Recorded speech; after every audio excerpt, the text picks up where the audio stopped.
Love, like the seasons, follows its own natural rhythm. What blooms in spring may wither in winter, and what we hold closest today may drift away tomorrow like morning mist. The ancient Stoics understood this truth deeply.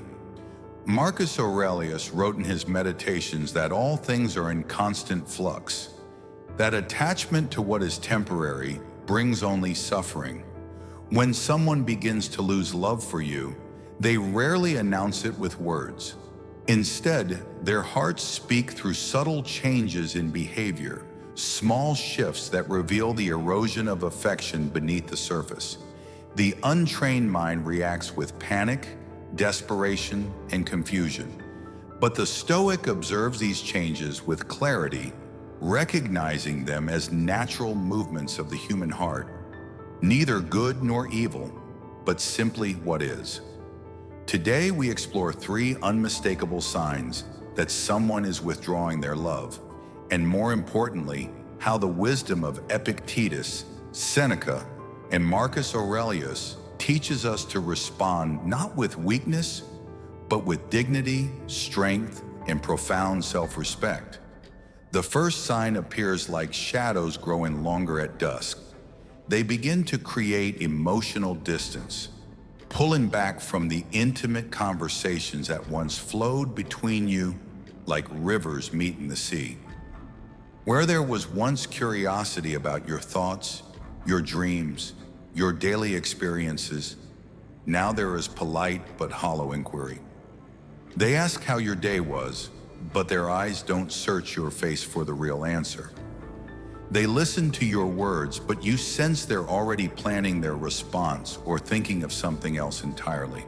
This emotional withdrawal is not cruelty, though it feels like it. It's the natural protection mechanism of a heart that has begun to disengage. Seneca taught us that people cannot control their feelings any more than they can control the weather. What they can control is their actions. An emotional distance is often the first action of someone whose heart is quietly seeking an exit. The Stoic recognizes this not as personal failure, but as the impermanent nature of human connection revealing itself. When you notice this distance, resist the urge to chase, to demand explanations, to flood them with attention in desperate attempts to rekindle what is fading. Instead, practice what Epictetus called the discipline of desire. Accept what is beyond your control and focus your energy on what remains within your power. Your own dignity, your own peace, your own response to change. The second sign manifests as a peculiar form of coldness wrapped in politeness. They become excessively courteous, treating you with the same pleasant but detached manner they might show a helpful stranger. Conversations become functional rather than intimate. They say thank you for small gestures that once went unnoticed in the warm flow of affection. They ask permission for things they once did naturally, as if they no longer feel the freedom that comes with deep connection. This false politeness is perhaps the most heartbreaking sign because it reveals how far they've already traveled in their emotional departure. You are no longer the person they share their unguarded thoughts with, no longer the safe harbor where they can be completely themselves. Marcus Aurelius reminds us that we must love people as mortals, knowing that all relationships are temporary arrangements in the grand theater of existence. This politeness is their way of creating boundaries, of treating you as an outsider while still maintaining the appearance of care. The wise person sees through this courteous mask and understands it as a form of kindness, a gentle way of creating space without causing unnecessary pain. Don't mistake their politeness for genuine warmth, but also don't resent them for it. They are following their nature, just as a river follows its course toward the sea.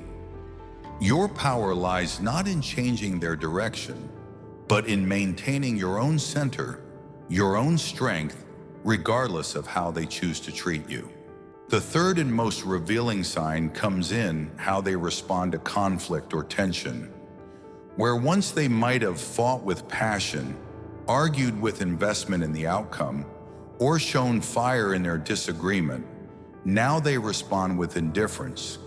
They agree too quickly, concede too easily, or simply withdraw from any discussion that requires emotional engagement. Their conflicts become perfunctory, their resolutions hollow.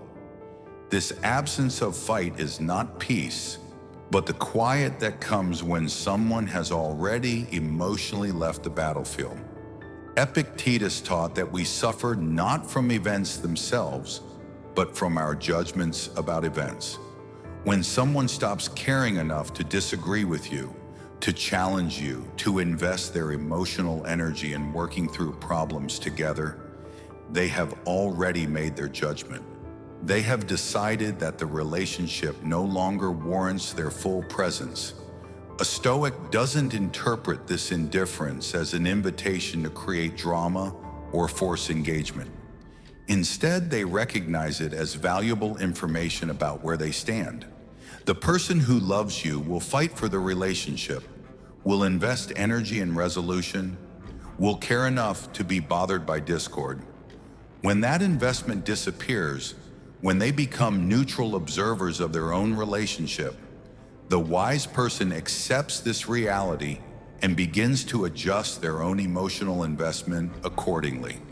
Here are 4 Stoic reflections to guide you through this difficult recognition. First, remember that other people's feelings are not your responsibility to maintain or repair. Marcus Aurelius wrote that we cannot control the actions of others, only our responses to them. Someone's loss of love for you is not a judgment of your worth, but a natural change in their internal landscape that belongs entirely to them. Second, practice the discipline of letting go that Epictetus taught. What you cannot hold, you must not grasp. Clinging to someone whose heart has wandered only diminishes your own dignity and prolongs your suffering. True strength lies in releasing what is no longer yours with grace. Third, use this experience to deepen your connection with yourself. Seneca reminded us that we came into this world alone and will leave it alone. The love of others is a beautiful gift when freely given, but it cannot be the foundation of your peace or self-worth. Let their withdrawal redirect you toward the eternal relationship you have with your own soul. Fourth, see impermanence not as tragedy, but as the natural order that makes love precious in the first place. If love lasted forever unchanged, it would lose its beauty, its poignancy, its ability to teach us about the fleeting nature of all earthly experiences. Honor what was without demanding it continue beyond its natural season. The Stoics understood that losing someone's love is not a failure of character or a reason for despair. It is simply one of the countless changes that make up human existence. When you recognize these 3 signs in someone's behavior, don't see them as a call to fight harder for their affection. See them as nature's way of telling you it's time to turn your attention inward, to remember your own completeness, to practice the art of loving without attachment. Your peace doesn't depend on being loved by any particular person. Your worth isn't determined by someone else's ability to recognize it. The love that leaves wasn't meant to stay, and the love that stays doesn't need to be chased. In recognizing when someone has begun their emotional departure, you give yourself the gift of clarity, the power of choice, and the profound freedom that comes from accepting what is while maintaining unshakable respect for who you are. This is the way of the Stoic: to observe without desperation, to accept without bitterness, and to continue forward with dignity intact, knowing that the next chapter of your story is being written by your choices, not by someone else's changing heart.